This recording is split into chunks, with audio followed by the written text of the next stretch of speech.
വിശുദ്ധ ലൂക്കാ അറിയിച്ച സുവിശേഷം 2-ാം അധ്യായം 13 മുതലുള്ള തിരുവചനങ്ങൾ.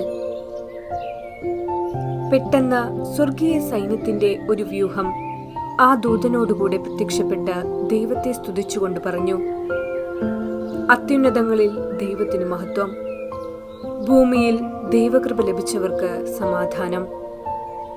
ദൂതന്മാർ അവരെ വിട്ട് സ്വർഗത്തിലേക്ക് പോയപ്പോൾ ആട്ടിടയന്മാർ പരസ്പരം പറഞ്ഞു: നമുക്ക് ബെത്ലഹേം വരെ പോകാം. കർത്താവ് നമ്മെ അറിയിച്ച ഈ സംഭവം നമുക്ക് കാണാം. അവർ അതിവേഗം പോയി മറിയത്തെയും ജോസഫിനെയും പുൽത്തൊട്ടിയിൽ കിടക്കുന്ന ശിശുവിനെയും കണ്ടു. അനന്തരം ശിശുവിനെക്കുറിച്ച് തങ്ങളോട് പറയപ്പെട്ട കാര്യങ്ങൾ മറ്റുള്ളവരെ അറിയിച്ചു. അത് കേട്ടവരെല്ലാം ഇടയന്മാർ തങ്ങളോട് പറഞ്ഞ സംഗതികളെക്കുറിച്ച് അത്ഭുതപ്പെട്ടു. ഓർമ്മിക്കുക, ഈശോയുടെ മനുഷ്യാവതാര വേളയിൽ മാലാഖമാർ പാടിയതാണ്: അത്യുന്നതങ്ങളിൽ ദൈവത്തിനു സ്തുതി, ഭൂമിയിൽ മനുഷ്യർക്ക് സമാധാനവും പ്രത്യാശയും. മനുഷ്യനായി അവതരിക്കുന്ന ദൈവത്തിന്റെ വലിയ സ്നേഹം കണ്ട് അവിടുത്തെ സ്തുതിക്കുന്ന മാലാഖമാരോടും ബെത്ലഹേമിലെ പുൽക്കൂട്ടിൽ പിറന്ന തങ്ങളുടെ രക്ഷകനെ കണ്ട് ആനന്ദിക്കുന്ന ആട്ടിടയരോടും പൂജരാജാക്കന്മാരോടും ചേർന്ന് നമ്മുടെ ജീവിത ഭാരങ്ങളൊക്കെ നമ്മുടെ രക്ഷകന്റെ സവിധത്തിൽ സമർപ്പിച്ച് ആഹ്ലാദചിത്തരായി അവിടുത്തെ സ്തുതിക്കുന്ന മനോഭാവമാണ് വിശുദ്ധ കുർബാനയിൽ നാം ഉൾക്കൊള്ളേണ്ടത്. ഈശോ ബെത്ലഹേമിലെ പുൽക്കൂട്ടിൽ പിറന്നപ്പോൾ അത് നേരിൽ കണ്ട് ആനന്ദിക്കുവാൻ കഴിഞ്ഞവർ ഈശോയുടെ മാതാപിതാക്കളും ആട്ടിടയന്മാർ, പൂജരാജാക്കന്മാർ തുടങ്ങിയവരായിരുന്നു. അവർക്കെല്ലാം പൊതുവായൊരു സവിശേഷത അവരുടെ എളിമയാണ്, വിനീത മനസ്സാണ്. ഏറ്റവും ചെറിയവർക്ക് പോലും തന്റെ മുൻപിൽ തല ഉയർത്തി നിൽക്കാൻ കഴിയത്തക്കവണ്ണം എളിയവനായി വന്നവന്റെ മനസ്സുൾക്കൊണ്ടവർ. രാജാക്കന്മാർ ആദ്യം പോയത് രാജകൊട്ടാരത്തിലായിരുന്നു.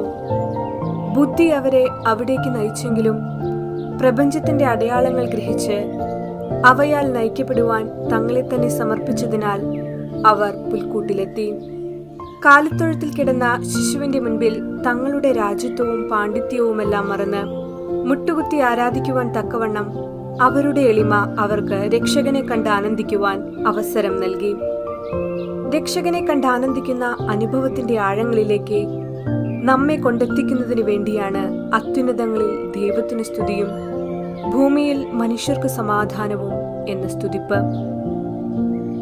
അത്യുന്നതങ്ങളിൽ ദൈവത്തിന് സ്തുതി, ഭൂമിയിൽ മനുഷ്യർക്ക് സമാധാനം എന്ന മാലാഖമാരുടെ സ്തുതിപ്പ് പുൽക്കൂട്ടിൽ പിറന്ന രക്ഷകനെ കണ്ട് ആനന്ദിക്കുന്ന നിർവൃതിയിലേക്ക് നമ്മെ ആനയിക്കുന്നു. ഈ ആനന്ദത്തിലായിരിക്കുവാൻ എല്ലാവർക്കും ഇടവരട്ടെ എന്ന് പ്രാർത്ഥിക്കാം.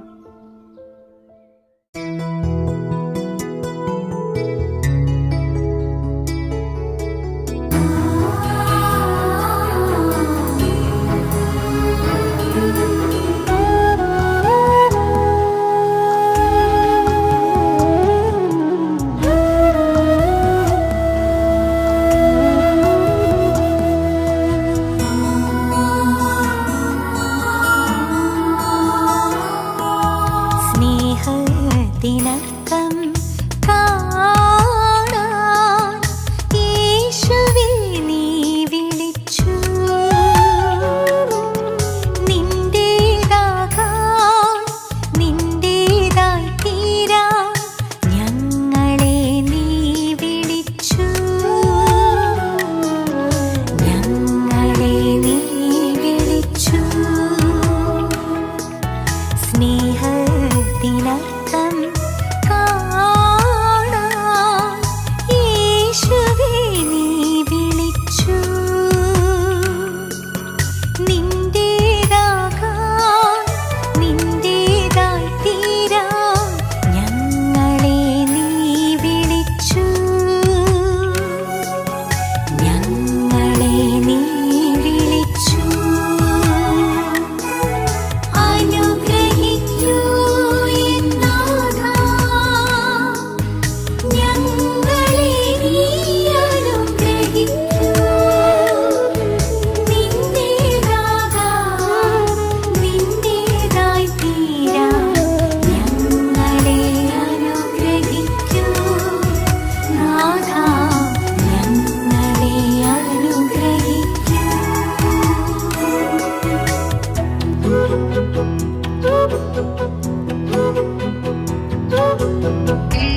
ഗത്സമനി തൻ വേദന വന്നാലും കാൽവരി അനുഭവങ്ങൾ ഉണ്ടായാലും ഗത്സമനി തൻ വേദന വന്നാലും കാൽവരി അനുഭവങ്ങൾ ഉണ്ടായാലും സഹനത്തിനർത്ഥം കാണാൻ ജീവിതം കാഴ്ചയായി അർപ്പിക്കുന്നു ജീവിതം കാഴ്ചയായി